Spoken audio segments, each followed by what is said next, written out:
Hey, what's up people? I am out here in the woods getting some fresh air into my lungs and yeah, just enjoying nature.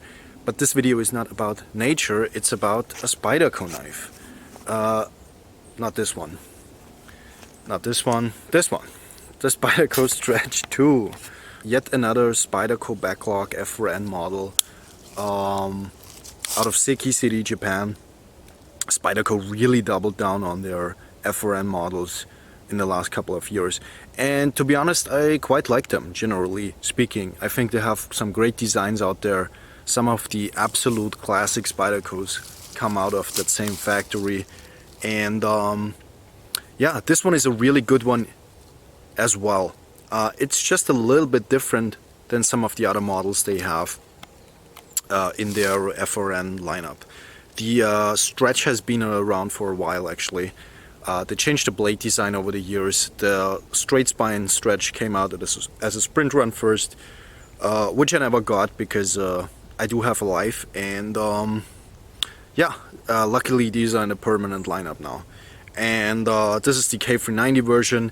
Not gonna talk too much about K390, just a little bit in this video though, because this is really more about the design and not the steel. Still gonna give you all the hard facts that you need to know about the steel. Yeah, the straight spine is great because you have this thumb ramp. You put your thumb up here, generate pressure down the spine into the tip, which makes it a great blade to work with. Generally speaking, I think Spydercos are great blade shapes to get some work done. And the other thing here, when you look at this knife, is it's really all about that belly and that angled cutting edge. As you can see, if you hold a straight surface to it, this cutting edge right here, the straight portion, which every cutting edge consists of a straight portion and a belly section, it's just the order and the proportions change from design to design, but you can see the straight edge is here at a very aggressive angle, and then you have a very pronounced belly here in the front. And this really looks like, if you take any old slip joint from back in the days, they oftentimes had angled cutting edges and really far back down bellies like this blade shape here. And the reason they have or used to have those blade shapes is because they work really well. And if you have a look, you start your cut back here, right? And then you finish your cut in the front. And this knife is really good at really digging in and aggressively finishing your cut. So if you do the harder cutting, the wood cutting, this belly section right here in the front is really good to get that finishing cut done, whereas if you take a different blade shape, here's the Spyderco PM2. If you hold them up next to each other, the PM2 and the Stretch are really basically the same size, similar weight. Cutting edge to cutting edge though, you can see some differences in that the Stretch has more cutting edge because of that belly. The PM2 has that belly section further back, and then this section in the front is really straight, and that doesn't perform as well in like stuff like wood cutting, for instance.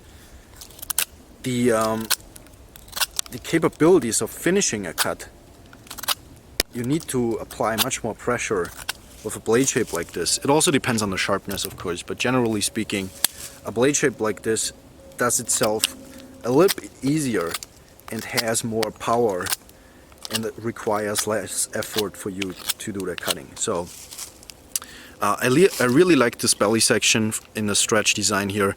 I think this is what this knife is mainly all about, having that pronounced curvature of the edge here in the front.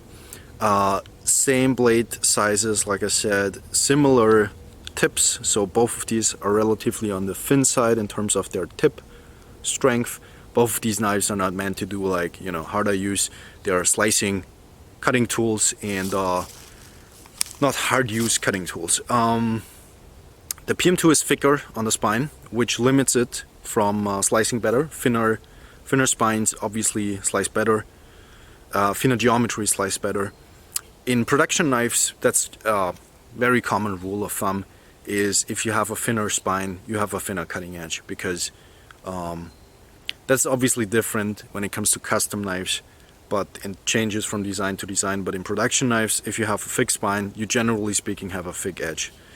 How thin is the geometry behind the edge on a stretch? I don't know. I think it's like 15 thousandths, about 0.4 millimeters behind the edge, 0.35, somewhere in that spectrum. I've measured it, but I've kind of forgot about it. It slices really well. That's everything I know, and that's probably everything you really need to know. The PM2 is a lot thicker behind the edge out of box than the Stretch. So yeah, in the end, the cutting potential of the Stretch is higher. Now, some other differences between the flat G10 Spydercos and the FRN Spydercos is that the flat G10 Spydercos, they feel a lot more higher quality because of the G10. These are knives that you like to pick up, you look at them from different angles, you like to play with them, especially with a really fun locking system like the compression lock, and probably one of the most fidgety locking systems on the market still. And yeah, these knives are just fun to look and play with, to look at and play with. Now, the downsides of a locking system like the compression lock, and I've been really shit talking the compression lock for I think the last 1.5 years, which I probably shouldn't, because it's still a great locking system, but I think it has some issues in that this corner right here, and in general the boxiness of the flat G10, gives you a harder time when doing the harder cutting. So if you really bear down on this knife, you can really feel that it hurts your hand. And if you do that for an extended period of time, you will get blisters, you will get all sorts of, you know, it's just not as comfortable to use a PM2 for extended periods of time for the harder stuff. Now, if you cut boxes all day long, it's completely fine. And this is really what this knife is all about. It's a EDC tool that's not meant to be out in the woods. It's meant to be cutting cardboard, zip ties, opening boxes, and it's really great for that. Still like the PM2 quite a bit, even though the compression lock is not my favorite locking system. Now, the Stretch, on the other hand, has that FRN and therefore also is 3D contoured, so it really melts into the hand and it feels really comfortable despite being on the thinner side. I think it's even, is it the same size thickness? It's even a little bit thinner than the PM2 actually, and I think it should be the same thickness as an Endura. Yeah, it is. Now, the difference to an Endura here is the width of the handle. So yeah, depending what you like. I think the Endura carries a little bit better, but the Stretch feels better in hand over doing the extended cutting tasks. Now, Endura is also a bigger knife. This is a 4-inch, almost a 4-inch blade, almost 10 centimeters, and this is a 3.5-inch blade, like the PM2 is. So it's about a 9 centimeter, 8 point something centimeter blade. You lose a little bit from the choil, and it's not my favorite size really. I do like the bigger blades because they are more capable of doing a wider range of tasks. So if you do the food cutting, for instance, with this knife, sometimes you feel like the blade is a little bit too short, which is why I'm also gonna look at the Stretch XL in the future probably, because I really like this one and I want to see if that longer blade gives you a little bit more of a performance here. Sadly, the XL version is not available in K390. I do like K390. I do like the K390 Blue FRN. I think it's something different. Finally, all my knives, or almost all my knives for the longest time, were black and silver, and yeah, I have more color in my collection. I do like that now.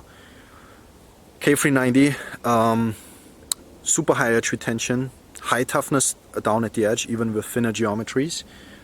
Generally speaking, I think they are relatively high on the hardness scale, and they're not really good at corrosion resistance, depending on the food what you're cutting. But as soon as you cut food, you will see some patina, and it's probably not the best around salt water either. But if you're not scared of rust, if you're not scared of a little bit patina, if you don't think about resale value all the time, then it's really not an issue. To me personally, at least where I live in Central Europe, it's not an issue at all in terms of the rusting. I can see how this will rust really quickly during the summer though. You know, if you carry it in your pocket, get some sweat on it, it will rust a lot easier. Differences from 2K390 to S30V, S45VN, the entire Crucible family. Well, I think K390 has more edge retention and is tougher, generally speaking. And yeah, but it's not a stainless steel. The other ones are stainless PM steels. This one is also, by the way, a PM steel. So yeah, super high-tech stuff actually, the K390. It's crazy that these days you can get K390 for a really affordable price. I think this knife, when I bought it, was almost, I think it was 80 euros cheaper than a PM2 is now. So yeah, there is quite a bit of value in comparison to a paramilitary here, and it's the same size. Now, like I said, what you don't get with the Stretch is that fidgetability, that this knife is not really that nice in hand. It looks and functions like a work knife, and not like a modern pocket art knife. Okay, so where this knife really shines though, and where you really enjoy it, is while cutting, because every time I cut with this knife I get the feeling of like, this is really enjoyable. It feels like a laser getting through cardboard, through wood, and through all kinds of material. It's just a really great cutting tool. In fact, I think it's one of the better cutting tools that Spyderco offers. If you're okay with a plain and simple and boring work knife, that's it's kind of flickable, but not really. It's more of a slow roller, still very smooth. Now, I will say the Spyderco quality on their CKCD knives is not super consistent. This knife, out of box already, had some up and down blade play. Centering is perfect. The cutting edge though is a little bit asymmetrical, so maybe you can see that. It's really wide here and it's kind of narrow here, so it's almost like a V edge, which limits the cutting performance just a little bit. Not too much, but just a little bit. Which doesn't mean that the Spyderco CKCD models are always like that. This Endura right here is between 12 and 14 years old, and there is absolutely zero up and down, side to side blade play, and look how smooth that is. This knife is super smooth. It's even middle finger flickable.